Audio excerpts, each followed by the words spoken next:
In this video, we'll show you how to install and use the Windows Sandbox feature on your Windows 11 laptop or PC.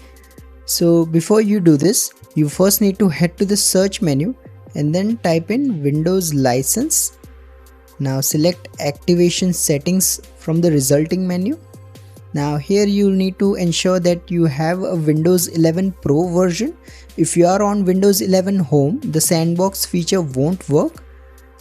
Once you have ensured the compatibility, head to the search menu again and then type in Turn Windows Features on or off and then select the first result.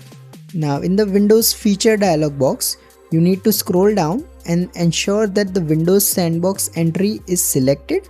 If it's not, simply select it from the list and then click on OK.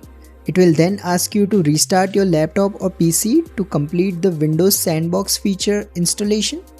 Once it is installed, you can simply head to the search menu and then type in Sandbox and then select it from the start menu so you can launch it like any other app.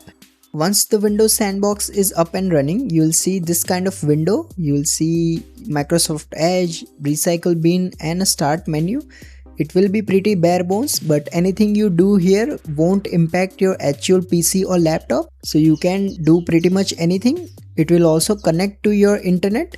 The good thing about Sandbox is that once you close it, all the data inside the Sandbox is completely wiped away. So when you reopen Sandbox again, it's again a clean version of Windows.